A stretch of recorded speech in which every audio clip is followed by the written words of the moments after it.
Welcome to the Hole in the Head podcast. This week we have some company. We're joined by Paul Compton, a longtime Moto Morini enthusiast and expert in European motors in general. His YouTube videos have helped Andy with his 3.5 and 500, and we're hoping Blaine can get a nudge in the right direction for his ongoing project. Find the link to his channel in the show notes. He's a wealth of information, and we had a chance to sit down for a chat. Hope you enjoy. Mr. Paul, this is Blaine, Paul Compton. Paul, hey, it's great to see you and great to have you on our show. Thanks for putting up with our crazy schedule. That's all right. I see a Morini in the background there. Yeah, Blaine, he staged his little shop. We just I put the relevant motorcycle behind me here. I'm adjusting my sound here real quick. I had a little failure. Yeah, what do you have there? Oh, you got toys. I have a Morini toy. I have two. Where do you get Morini toys? This is a very famous one. This is a caricature from a cartoon book series. It looks familiar. I can't remember if it's German or French. But there's a series of comic books. Sadly, only one of them ever made it into English. And I also have... Look at there, little racer. Well, this. Oh, look at that. This is the 250. Yeah, that's awesome. Well, that's the Grand Prix bike.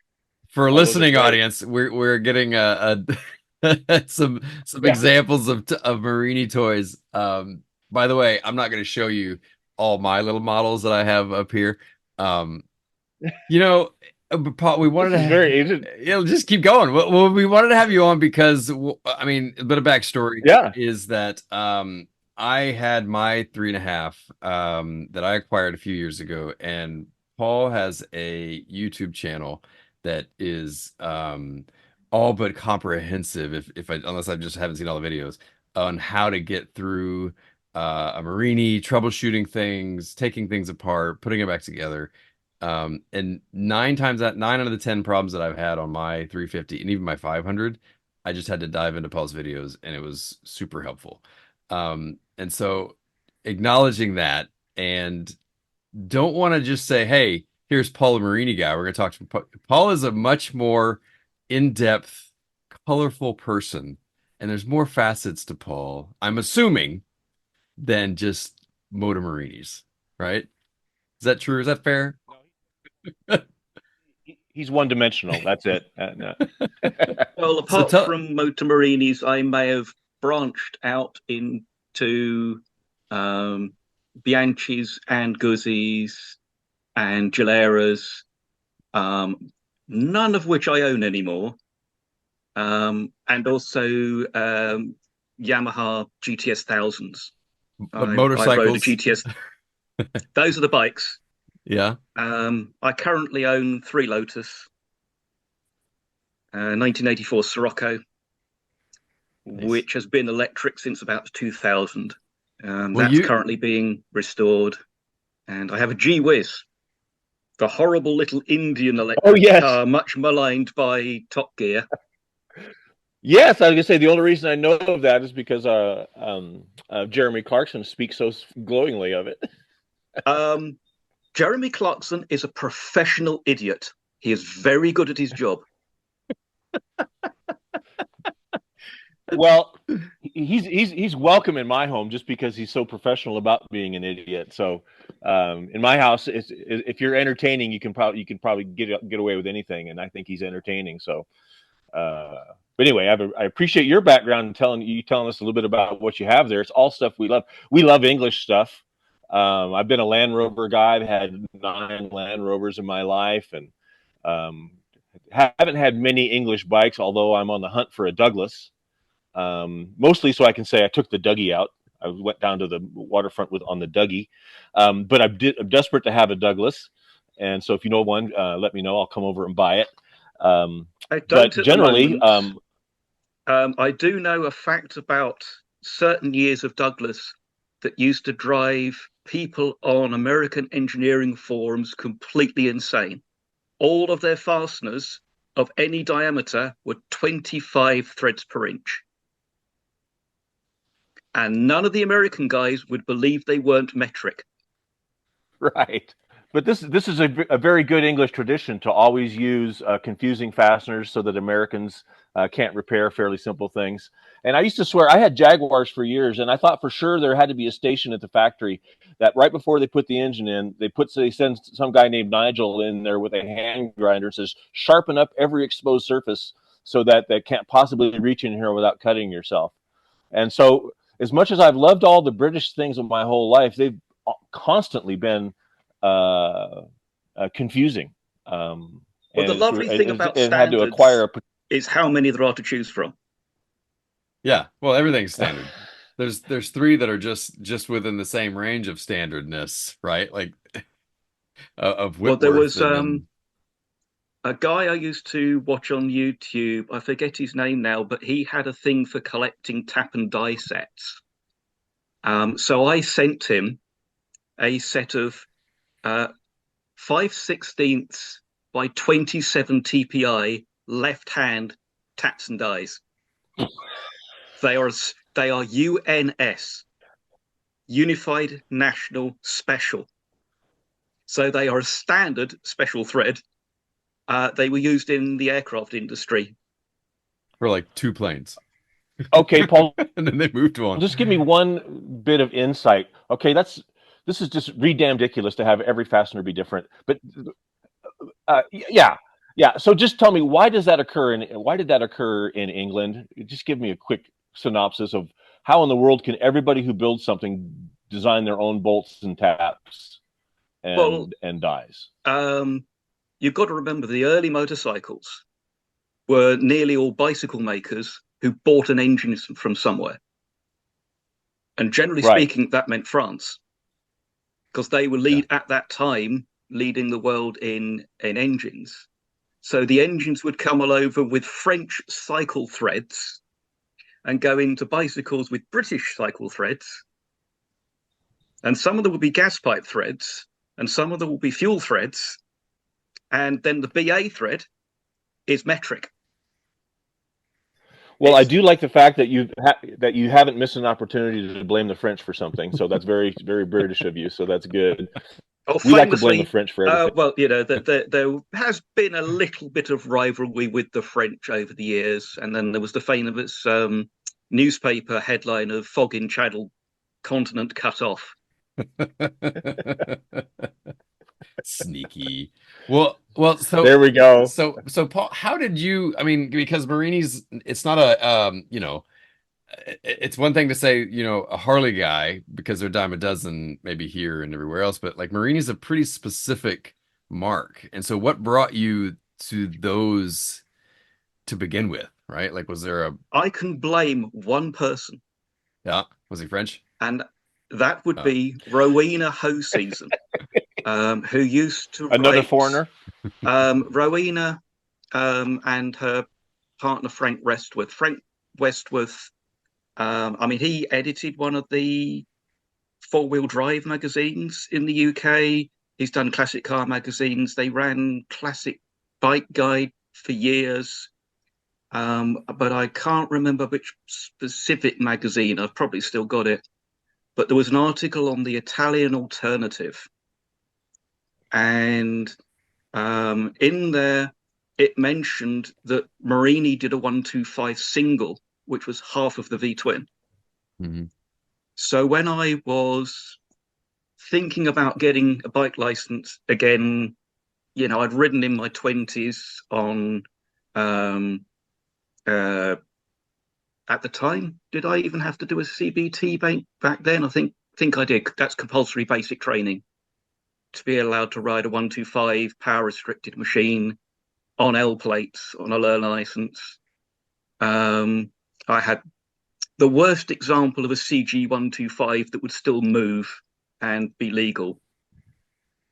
But with my 35th birthday looming, I thought, I don't want a CG anymore. I don't want a trail bike. I don't want a two-stroke. And I don't want a cruiser. SR125 was what all the bike schools used. So I went looking and, Morinis. They've got interesting engineering.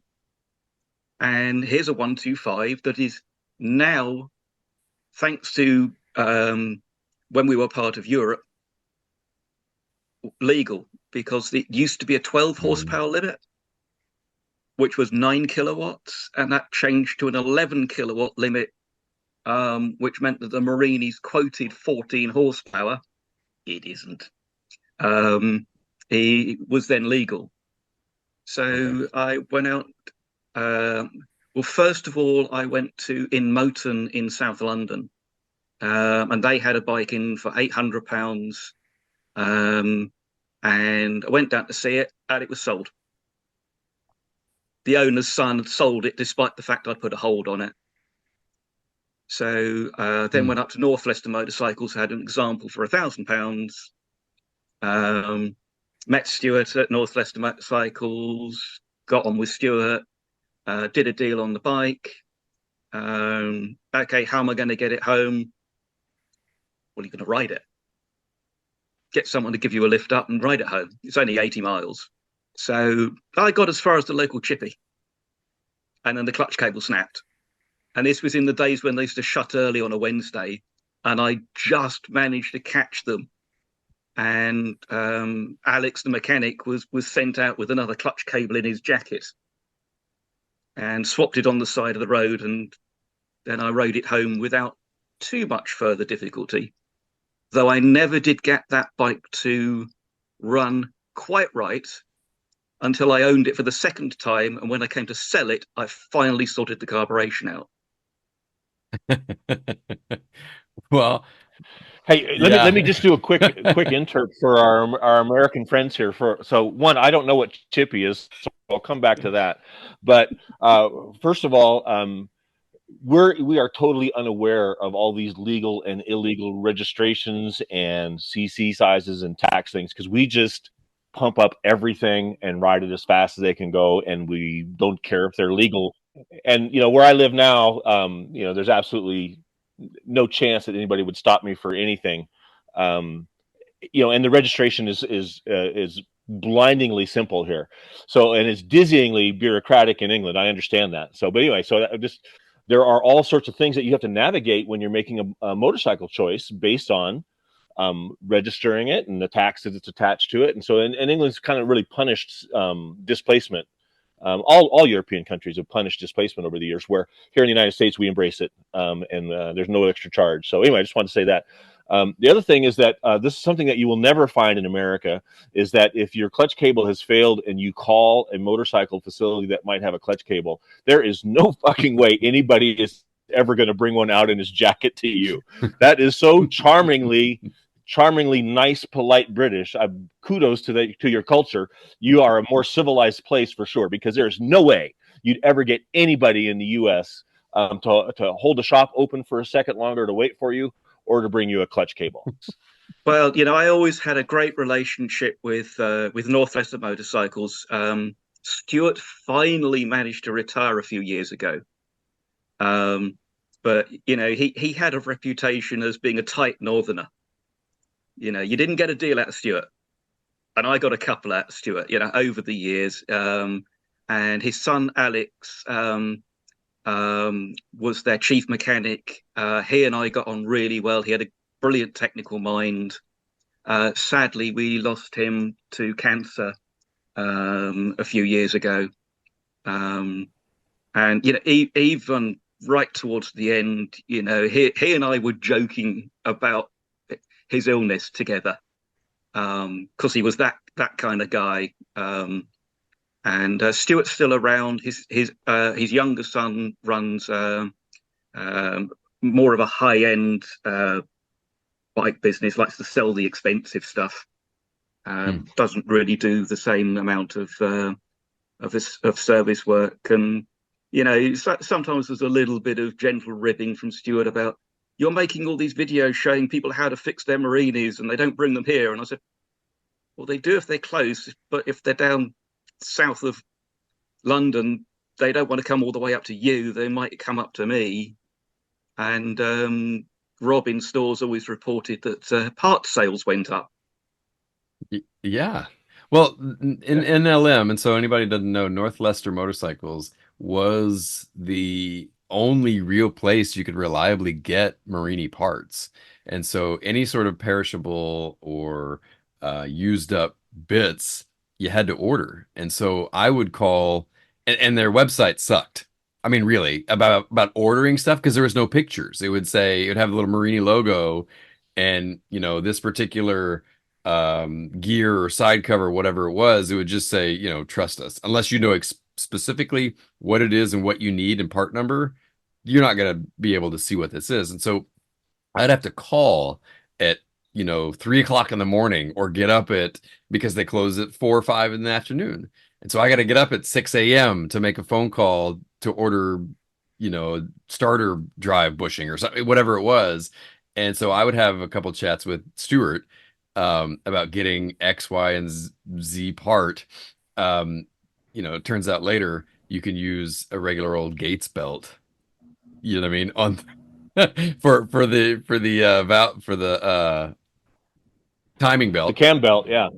But it's a lawnmower belt here in the USA, and you can buy it at every Ace Hardware. Yeah. All right. Now you just have to get over the fact that it's at Ace Hardware. Well, but it's the same size. Yeah, but then even getting into like A, B, or C, which one are you going to use? You're going to use A, B, or C timing belt. That's we can go technical on that if you like. No, God, no. Well, so when Stuart retired, and it sounds like that was the timing when they basically sold everything to Modena Italia. So now they have right. That's slightly complicated. There was a company down on actually I don't know where they were originally. That was Modena Italia and Made in Italy motorcycles. One side was a Ducati dealership, I think, and sold bikes. And the spares business got sold off to a guy I think called Andrew, and he was running Ducati spares business, and Stuart managed to sell him the Morini stuff because there is an old association between Ducati and Morini because they were both owned by Cagiva. Alex was running the whole thing part-time, and it was lagging a bit. And another guy, Doug, has bought Modena Italia and is now down on the South Coast, and he's much more proactive about getting obsolete stuff restocked and that sort of thing. You can at least order online from Modena Italia, whereas you'd have to call for NLM. But there's still no pictures of everything because I imagine there's thousands, hundreds at least, of SKUs and pieces that they'd have to take pictures of. Well, they were initially working from NLM's stock list. Yeah. Which you could always download from their website. And I had the parts books, which you can download if you search around. And I cross-reference part numbers and look and see if they've got stock. And then I'd phone Rob in stores. And by the way, did you ever speak to Rob? I may have spoken with Rob instead of Stuart. I spoke with one of them. Well, Rob was the parts guy, and people who'd never met him thought he was a bloke in his 60s wearing a flat cap and a brown storesman's coat. Not the case? He was in his 20s. He just knew a lot. But he had a really good knowledge of the parts they had, and would do his best to sort you out. Again, great bunch of guys up there. They had a guy, Ollie, who came in on work experience, was still at school. And he ended up becoming a mechanic, and he was there for 12 years. Well, so I'm curious about something. The bikes are pretty simple, but I think their simplicity ends when the problems become super specific to Morini, right? Like, and maybe it's because of parts availability or just having the right know-how. Like the ignition system is pretty specific, but I think it's solvable, but you have to sort of engineer around that. And I'm curious about, like, what's the biggest sort of problem or issue, or has there been a bike or a project that you've done that you just banged your head against the wall on? Like, has there been something that you could not get past? At the risk of sounding arrogant, no. But my background is I worked as an electronics engineer for 32 years. Okay. Yep. And I was a self-taught electronics engineer. And so I understood the ignition system. And the big problem with the ignition system is people don't, one, they don't understand it. Two, they don't follow any kind of logical diagnosis sequence. I bought a bike of 500 that had been through 3 previous owners. None of them have been able to get it to start. And I don't know what the problem with the ignition originally was, but every owner had introduced at least 2 more problems. So, you know, you get people who the pickups are 40 years old. They can fail. You can lose a cylinder. And they'll start swapping parts around. And it's like, well, did it fix it? No. Well, then put the old part back on. Because you could have put another part on, which now has another fault. So you now have 2 faults. You have to keep going back. And, you know, if anything's been apart, you can put the rotor magnet on 180 degrees out. You can swap the pickup leads over.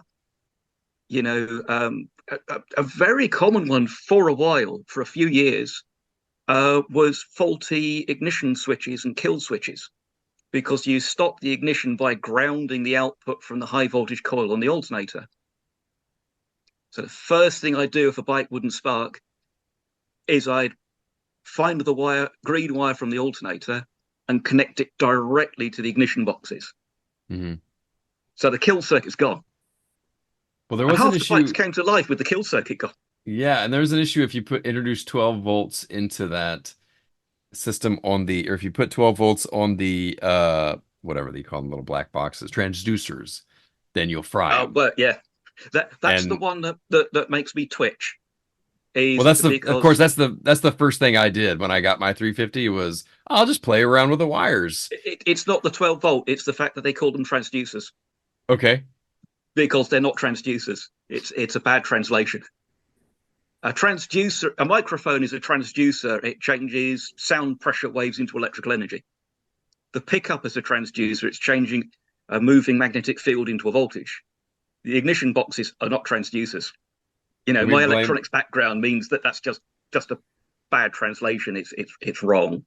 Can we blame that on the French? That sounds like something we can blame on the French. Well, it's the Italians. Oh. There are a number of bad translations in the manual. The reason I did my how to assemble the kickstart mechanism is because the assembly instructions in English are just wrong. Well, speaking of instructions being wrong, and I don't want to just sort of, you know, do have an ulterior motive here in that our friend Blaine here has been having a hell of a time with instructions, consistency of instructions, and knowing what the actual God's truth is on the valve timing of a 350.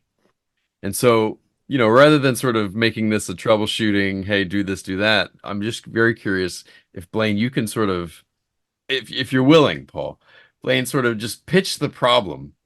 You know what I mean? Summarize the problem that you've been having. And I'm sure that this fresh set of eyes, I mean, he's got a YouTube channel, so he must be an authority. You know what I mean? So let's see if we can get because I'm so bummed that Blaine has this Morini and he's not had the joy of riding the Morini in the way that he expected, he's experienced before, Paul, you're aware of. So just curious if we can sort of, Blaine, what's the issue you've been having? Or you just piss off? Yeah, you know, as you're talking, my veins are popping. No, I'm just it just brings up all the anger I have with the problems with the manuals and the transmissions. It brings up everything that every Italian ever did against any American. I'm not a racist. I love Italian people, but whoever started fucking with this thing and it ended up, you know, leaving it in my garage as a pile. I have a lot of emotions, Paul. There's going to be lot more counseling involved in this than actual consultation. It's taken a very dark turn. You don't need to deal with my emotional, baggage. We can just cut to it. So let me just tell you let's skip the long story. Here's the short story. Why does this thing have 60 pounds compression with the throttle closed? And as soon as I crack the throttle, I've got 130 to 140. Because with the throttle closed, it can't pull as much air in. Well, yeah. You always do compression tests wide open throttle. Yes, I know that. But if it has 60 pounds compression with the throttle closed, that means you have to start it with the throttle open or partially open all the time. Is that correct? I usually have them very slightly cracked open. Yeah. Okay. Well, this was part of me chasing down the valve timing, which we may have sorted out now, but it still doesn't explain to me. I mean, so I understand that, because basically on BMWs, we take the carbs off to check the compression, so it can breathe fully. So I understand that. But with only 60 pounds compression, it's never going to start with the throttle closed. And to me, we always tuned our carb bikes so you started with no throttle. And so, but I've never had a Morini before, so maybe it's acceptable to crack the throttle for it to start. Well, I mean, one of the things is that which ignition system are you running? I have an aftermarket made by a gal in Sweden. I think it's something Fire. I've seen a few people not be able to get those working. Yeah. Well, my ignition works fine. Yeah. Well, the thing is, the time on a Morini stock ignition, they don't fire until after top dead center at kickstart speed. So they can't kick back. Okay. As soon as the engine is running, you're at 25 odd degrees of advance. And then the advance between running and flat out at 34 degrees or something, there's not a lot of shift in the timing. But what it means is if you've got more advanced timing at idle, you tend to have to have the slide further closed to bring the idle speed down, because you can trim the idle speed with either the throttle slides or the ignition timing. So if the slides are very, very close, that'll make it difficult to start. But typically Morinis, you crack the slides open, and on a stock ignition, kick them like a two-stroke. Yes, in fact, I've had a very good experience starting the motorcycle. Mine was the same as maybe the ones you've had that 3 or 4 guys have had and failed and not put together properly. So, every time I find something that doesn't work, I go back and find out, like, oh, the front cylinder didn't even have a head gasket in it, and the motor's been rebuilt, So anyway, I've gone through and kind of found some of these things. I can't say that I found them all, but it's always been very good to start. And on the stand, you rev it up, it's all there, whatever, but it is just so chopping. It's such a vibrating mess. And then it doesn't rev all the way up. And so that's when I brought it back to realize it didn't have a head gasket in the front, and I was losing compression in the front. So, but my major problem in this whole thing is not being sure of myself on anything, because I've got this aftermarket ignition. We have a manual that's provided from the U.S. importer here in America, and they have a rebuild manual. And so that's what I used. And then I also have the Morini manual. And of course they conflict. Of course they issue different figures all the time. Decimal points are out of place. And it's just comical all of a sudden to see somebody talk about something simple as valve clearance. And I'll go on the website and I'll see guys line up on either side of it and tell everybody, the Morini riders will, there'll be a debate about the valve clearance. Like, how can there be a debate about the valve clearance? It's got to be one number or the other. Because people can't read. It's 0.1 millimeter, 4th thou. Yeah, that's what makes complete sense to me. But then it's frustrating. This is the bad thing. It's going to be a compliment to you in a minute. Just wait for it. The bad thing in general about websites, and we talk about this all the time, is that people contribute who have no logical reason to contribute. They don't know anything. They just like to spout stuff. And then it's a disservice to me, who I know just a little, because then I don't know whose opinion to take. So now I've got a counter opinion, so in all that, here comes the compliment. Of confusion on the valve clearances, well, possibly three. Some people will say 1 millimeter, which is obviously wrong. Okay. But that figure comes from checking the valve timing. To check the valve timing, you set the clearance to 1 millimeter and then use your degree wheel. I see. But that's for timing, not for clearance. Okay. All right. So clearance is 4 thousandths. Close off. Yeah. 1.1 millimeter. Okay. Little tip, the rockers tips tend to wear in the center. So if you use a feeler gauge, you're measuring the clearance plus the wear. So you either have to use a narrow feeler gauge, or what I tend to do is reprofile the rocker tips with a diamond hone. Just take the outer proportions back down to the wear. I usually end up rebushing the rockers as well whilst I'm at it. And then you can measure the clearances. And the other thing is you get people who say, oh, no, that's far too little clearance. They close up when hot. No, they open up when hot. Yeah. Okay. Very slightly. Do either of you have an Enfield single? Those, no. You set the valve clearance to 0 when cold. So you can just spin the push rod because the hot clearance increases. So many people, they're in this mindset of, oh, my old, push rod V8, the clearances close up when hot. Well, yeah, because it's all made of iron and steel. The bit that gets hottest is the valve. So the valve stem gets longer and the clearance closes up. Well, we've got alloy barrels, so they get longer when hot by a higher ratio than the valve gets longer. And Morinis seem to have juggled it so that the clearance when hot is basically the same as the clearance when cold. But people come along and second guess what the clearance is without ever having done something like come off track at Cadwell after you've been pulling 9.7 RPM along the straights and measuring the valve clearance and going, yeah, that's still about 0.1 millimeter. And then saying, ow, everything is really hot. It is. Yeah. Well, hey, Paul, this conversation has been very helpful. I'm a little bit more encouraged. It's been sitting over here for a month, and I about half the time I walk by it, and I wonder if I'll touch it. About the other time I walk by it, and I think if my sledgehammer was here, I would enjoy reducing it to a recycle pile.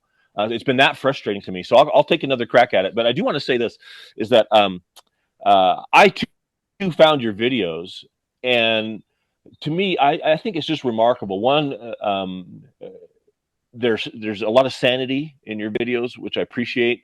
There's a decent amount of explanation. It doesn't get so far off into the weeds that my eyes start to blur before you get to the answer. So, I mean, I think they're really expertly crafted and they're super helpful. And I have to ask you, at what point did you decide to go ahead and offer this gift to the world? Because it really is, it can really save the day for a lot of guys, especially people like me that you would have never known and never met, but yet you went to the troubles to say, oh, I'm going to make a video and I'm going to put it up on YouTube. Like, I know that the knowledge is easy for you, but what made you decide to give this to the world and to park it on YouTube so that we would all benefit? It was in the vain hope that I wouldn't get asked the same question for the 60 trillionth time. Didn't work. I mean, there are certain people, and I'm sure you've come across them, who they come onto usually Facebook and they ask a question and they've obviously done no research, and someone will say, oh, you need to watch Paul's video. And they say, oh, great, that helped me. And then a while later, they come back with a different problem. And it's like, well, I had a video on that as well. So having found that someone's done some technical videos, you didn't go and look and see if they had some more technical videos. Well, getting a quick answer is simpler. right? Like I need you to do the work for me and just tell me what to do. Because sitting down, you know what I mean? Maybe that's a reflection of just where we're at Well, and so digitally, you know? and I do understand both sides of this, Paul, because it must be exasperating to, like you said, get asked the same questions all the time and people not availing themselves to information that's available. But then again, I have to say, well, let's just look at the motorcycling public. Does it strike you as a particularly patient crowd? And I would say that there are certainly those that have an engineering background that are in it because they like all the mechanics of it and all the subtleties of it. And then there's a whole bunch of them. And I'm at least 60% of this, which is I'm thinking about the pie I'm going to have after I race this thing down some windy road somewhere. And damn it, something's wrong. I don't really want to understand it. I don't want to avail myself to the breadth of knowledge. I just want the damn thing fixed because I want that pie and I want to go down that twisty road right now. And so I think the motorcycling public is populated by people like me. I guess so. I mean, so some of the videos I did, things like how to adjust the side play on the swing arm, it's not mentioned anywhere. And I just looked at how it was built and go, oh, that's really obvious. But apparently nobody had worked it out. And so I had to do a video on it. But it's still the one where people say, oh, but I haven't got room to put the shim in. What shim? Well, the parts diagram shows a shim. Well, yeah, if there's a big gap, you put a shim in. If there isn't one, you don't. And I've even seen people jack their frames apart to get the shim in. It's like, it's just there because the frames have got tolerance. I mean, something that might be a bit helpful to you because you've got lots of different Italian bikes is all the frames are made by Velici for almost every manufacturer, and still are. Almost everything on an Italian bike is from a quality manufacturer, the seats, the tanks, brakes, etc. So there's a lot of exchangeability of parts. They didn't need to make their own because they could just buy a really good part in. And another really good tip, I don't know if it works as well as it used to, but I got a lot of my parts from eBay Italy. Yeah. So you'd log into ebay.it and you then set your delivery address to be Italy. And you'd find a lot of the stuff that was listed without international postage. Then if you asked them if they'd send it internationally, they usually would. Yep. That is particularly when you're dealing with the older Morini singles. And my oldest single is a 52. It's a 175 GT. There's parts are even in Italy are relatively hard to find, and good information on them is even harder. Most of the experts on the 175s are in their 80s, might not have a phone, and may not speak Italian. Yeah. Because they speak a local dialect that won't work 2 villages over. Yeah. Have you been to some of the swaps in Italy? Big MLS swap? No. Travel is a little bit more difficult for me these days. My mother's 93. I see. And my primary job these days is chief cook and bottle washer. That's good on you. That's good. That's God's work. Well, my friend, the current club chairman, Tom Farrow, son of one of the founder members of the UK club, he's been there quite a few times and often comes back with stuff that there's still a lot of stuff in Italy. Yeah. Cesar Luzzi, he had some of the factory prototypes. He had a lot of stuff. I think his son Alex is still dealing in stuff, but it's a case of email him. Yeah. Well, like I asked, but I've bought quite a lot from the US. I've dealt with Hermie quite a lot over the years. Oh, is that right? Yeah, I mean that's a case of, it used to be you had to phone up, you had to speak very nicely to Kathy, I think it was. Who would then? There's always a Kathy. You got to talk to Kathy or Paula. Who was very nice, but you had to convince her that you weren't wasting their time, and she really did go and have to get Hermie, and then you'd speak to Hermie, and for some reason I got on really well with Hermie. That's Herman Baver. Okay. Half of Herdan. And he did me some real good deals over the years on a few of the more obscure parts. And also what was nice was I don't think he'd updated his parts pricing since the 80s. That's nice. Well, I asked about the swaps because there's and what you say about the old guys who are so specific and they're it's unattainable to try to get a hold of them. There's a guy called Franco Nani. I don't know if you're familiar with him, but he's like, from what I understand, the Morini guy who still sort of bridges the gap between the old, doesn't have a phone folks and people who are, whatever, super tech savvy. But he seems to be the guy who has these accesses to different Morini parts. And I came across him twice on different trips. The name is vaguely familiar. I mean, I've got, in terms of the older singles, I've got a 1968 Corsorino ZT, which is the 48cc four-stroke. Yeah, little guy. Yeah, I mean, you can pick that up and carry it, just about. And I've got three 175s. The 175 GT, which is done up as what they call over here a parade bike. So it's done up like a racer, and at various classic race meetings, you'd have a session where you can go out on track and circulate, but you're not timed. You're not racing. You can ride as fast as you feel comfortable, but you're not racing. And then I actually have a 1954 Settebello, which was the original factory performance bike. In fact, you've heard of Ago? Giacomo Agostini? Mm-hmm. He started his professional racing career with Morini. Oh, I know that. On a Settebello, doing the Milan Taranto and the Moto Giro, the 1,000-mile road races across Italy. And the Morini was not the fastest bike, but it was the fastest bike that would finish. And to this day, if you want to do the Moto Giro, you probably want a Morini 175. And they later did a Clubman's Racer you could just buy over the counter called the Astacorte. So mine's an early Settebello that's been done up like an Astacorte. And then I have another 175 Racer that's built out of all spare parts. But unfortunately, I haven't done much with the 175s, and with an increasing number of Lotus taking occupancy here, I probably need to reduce my collection somewhat. I understand that. Blaine, what were you about to say?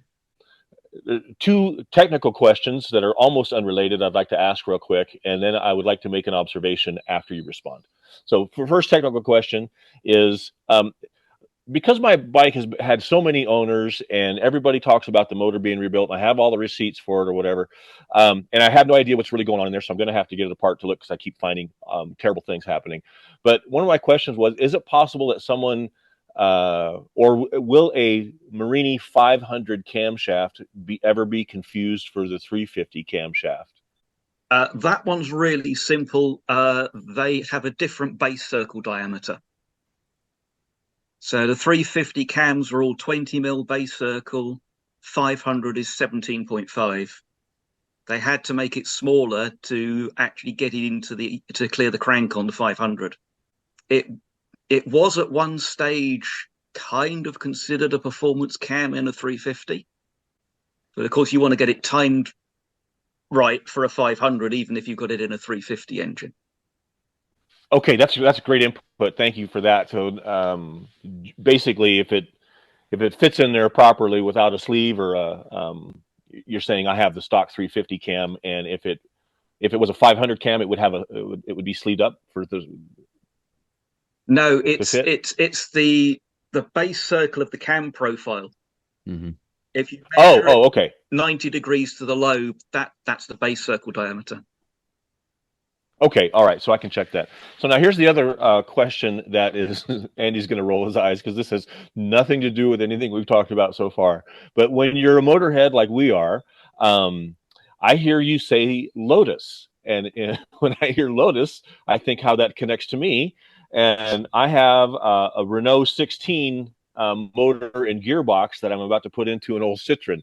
And so my question to you is that, do you have any of the Lotuses with the early Renault motor? No, that would be a Europa. I have an Excel, 1988 Excel with Lotus's own 2.2. I have another Lotus Excel project car that is an EV conversion underway. And I have a 1981 Lotus Esprit S3, which came to me as a slammed car on airbags and with a 24-valve 3-litre Alfa Busso in the back. So that's going on back onto proper coil springs, but the engine can stay. That Alfa's quite a nice engine. Oh yeah, that's a all Alfa engines sing so beautifully. It's hard to ever say no to an Alfa engine in my mind. So anyway, hey, thank you for throwing that in there. And then now I'd like to just make an observation. Is that, so I saw your videos, Paul, and then you've been so helpful. And I think, look at this guy, what a saint he is to go ahead and take the time to put up these videos so that the public can benefit. And I'm kind of comforted because now I'm not going to erect a statue to you or call you a saint, because it turns out that the biggest reason you did the videos is that you were pissed off by people bothering you all the time, which I kind of really identify with and love. And it makes you not seem so philanthropic, which makes us seem better than we are as well, because we don't do anything for anybody's good ever. So I like that background. I like the way that came together. Yeah, I mean, it is kind of along those lines of, you see, I don't mind if people take the trouble to pick up a phone and call me. But when it's something that if you just typed your query into Google, you'd actually have the answer by now. It's the people who say, oh, what's the torque setting for this? Well, it's in the manual. I haven't got a manual. So you can go online and you can download the manual, which gives you lots of information, and you haven't bothered to do that. Normally the first place you'd start, to be fair, is the manual. Yeah. We could be a little bit high horse on that. Go ahead and get the manual. Well, now I'm realizing we're in the same Morini Facebook group. After this, I'm gonna pour through any posts that I've done to see if there's any stupid questions that I asked. I'm like, oh shit. I know I asked about something, the carb sinking on my 500. I couldn't get the carb synced. It turns out the spigots needed to be plugged or bridged, and I thought that was a fair question. But now I'm gonna have to go back through and see what I asked. That is one that trips people out with when the later bikes have the balance pipe between the two carburetors. And I mean, it's never tripped me out because I was the person who decided it was worth removing it and plugging it. That you can get them to run a bit better if you do that. I think they added it to make them less sensitive to carb setup. But if you take the time to set them up, they run better without it. Certainly the Dart, which also has a crankcase ventilation valve, they run so much better when you delete that and just plug those pipes off.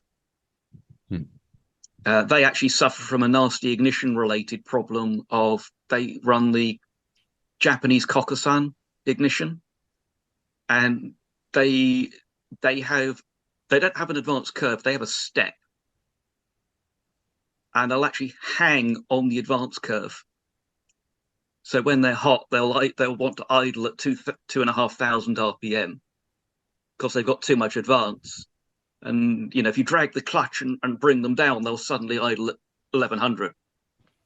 And the think it was Soren in Denmark came up with the mod to the trigger block on the alternator rotor to change the static timing to help solve that. But yeah, that's a bike I don't think you really got over there, the Dart. they're an interesting machine. They're quite fun. There's a few. They're pretty rare for sure. That's the white one that's sort of full fairinged out, right? It's a Ducati Passo that shrunk in the wash. I mean, they were literally styled back to back by Massimo Tamburini. So, yeah, the rings. I've got a 750 Passo. So exactly what you mean. Well, have you knife edged the butterflies? No. It's because they've got that weird twin choke carburetor. Weber, yeah. That's one of the mods to get the bottom end running a little bit better is knife edging the butterflies. I'm sure there's some stuff online on that. I'll just ask in the forums without doing any research prior. I'll just go in and ask, hey y'all, what's this knife edge situation?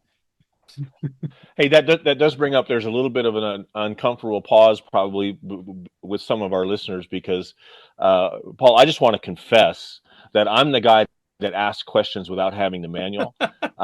And I'm glad that you're stating your side of it because, obviously you don't want to be bothered if someone can't put the effort.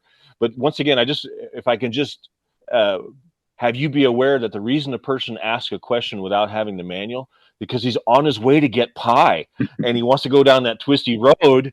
And it's like, I can't be bothered with the manual. I've got to get out and ride. It's Saturday. This is the only time I'm ready to go. So I have asked questions and I've been irritated by people who say, get the manual. I know I need the manual, but I'm in a situation where I want to ask right now. And I just want to know, does anybody want to flop that out to me? If they don't, I totally understand that. But anyway, I just wanted to confess that there would be times probably if we were to run in adjacent fields, that I would be the worst motorcyclist and worst example of the community, and obviously an impatient, brash American. Yeah. And so anyway, I just wanted to confess. I wanted to say that I would like to take your cue and be more like you, but it'll be a while before I get there. Progress. So in the meanwhile, I'll ask silly questions on forums. Yeah. Just want to confess it. Well, Paul, I see what time it is, and I want to be sensitive to it, but there's a lot to cover. You're up to a lot of different things, certainly around EVs, which you've been doing forever.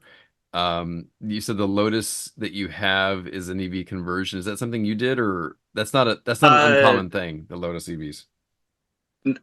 There are a couple around. I mean, there was a time when you could buy like an Elite or an Eclat for £100 because they were just an old Lotus. If you took them to a garage, they were expensive to have worked on. So and because they were fiberglass, they survived. My Project Excel, which is the one that I'm converting, that had sat in someone's front garden since 2006. But they're a galvanized chassis and a fiberglass body, so it wasn't in quite as bad condition as you might imagine, having sat on dirt for that long. In England, yeah. But I mean, my 88 Excel, I bought it sight unseen, had it delivered from Cornwall, did probably £500 worth of work on it myself, cam belt change, and did some suspension work, put a new radiator in it, and it's been on the button ever since. Even when it's not used for like 2 months, it just starts up when I drive it. It's apart from the fuel consumption and the annual road tax, it's a joy. Well, I think I mentioned to you earlier, I'm actually going to be in London at the end of May. I have some fishing to do on ebay.co.uk as well as IT. You might get a package for me. It's no big deal. I'll just come collect it because they won't ship to America. But Paul, we absolutely appreciate you being flexible in time, coming on. Blaine's going to take another swing at his 350. Because the joy is not dead. I will say I am a fan of the stock ignition system. A lot of the problems I've seen have been with aftermarket ignitions. the stock system can be tricky to get right, but I've basically barely touched my bike in the 20 years I've owned it. Once I recommissioned it, I have just taken it to the annual tack day most years and thrashed the living daylights out of it. Red lines, yeah, they're just suggestions. My bike really sings. And it even does 40 to the gallon on track. 70 on the road. Yeah. But hey, I appreciate that about I do still have the stock ignition, so I can revert back to it. I ended up moving on because it wouldn't fire on the front cylinder. And so there, anyway, I can look at it again and see if it can be revisited. But as I say, if Andy brings all the ignition system with him, I can test it all. Hey,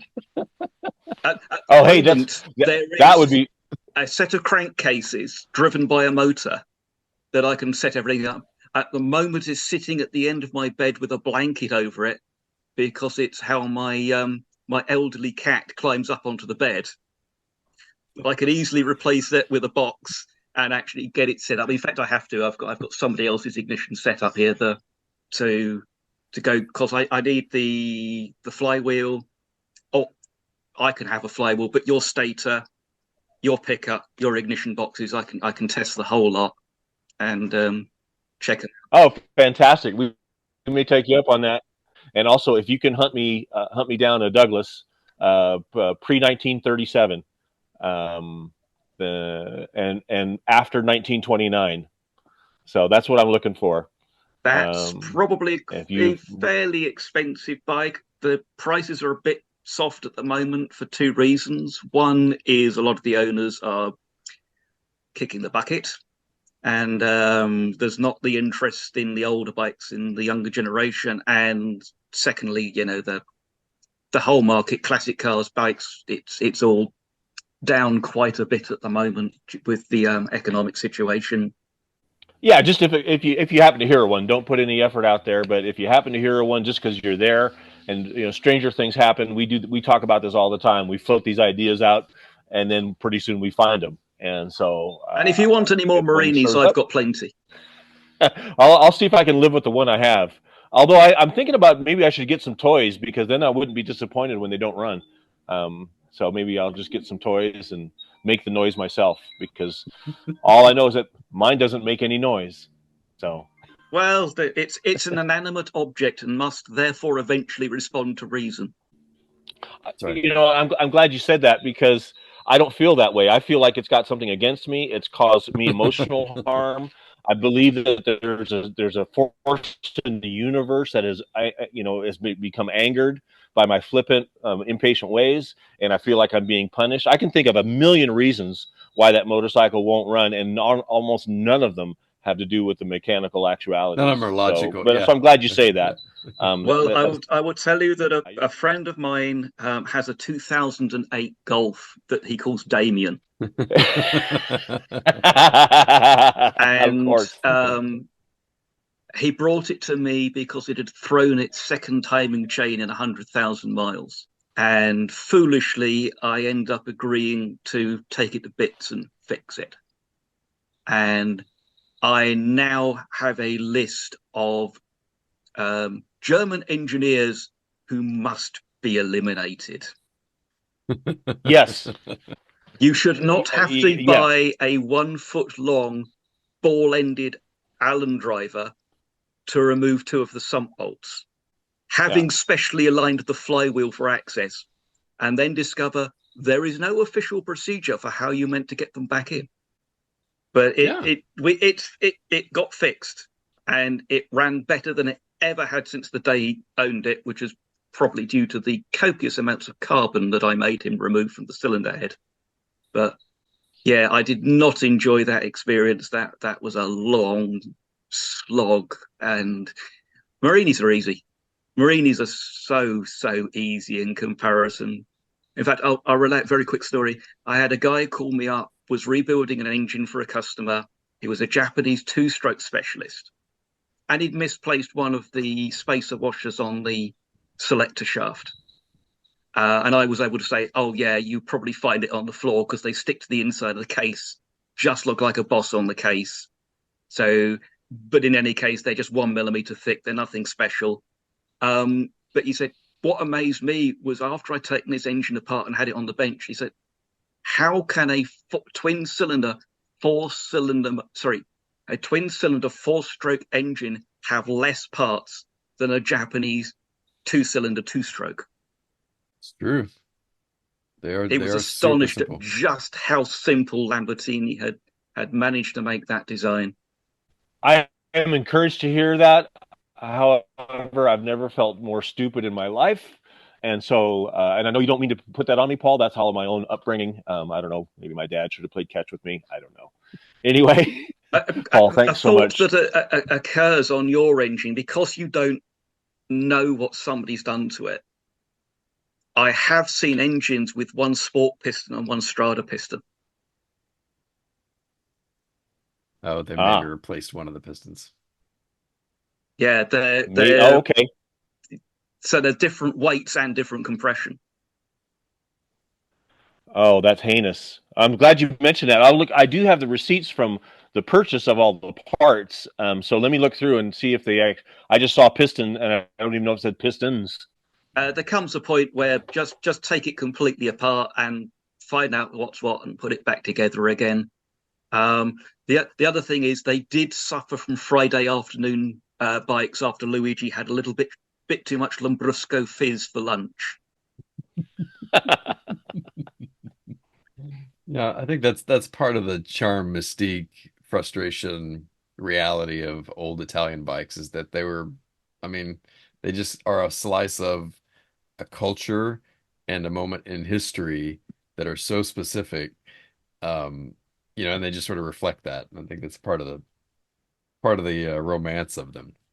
So we have a little bit of fun at the expense of Italians. We blame some stuff on the French, and we also know that Britain was responsible. British Leyland. We all know that Friday syndrome, wasn't unique just to Italy. Well, it has been said that the problem with British Leyland cars is they were all built on a Friday afternoon.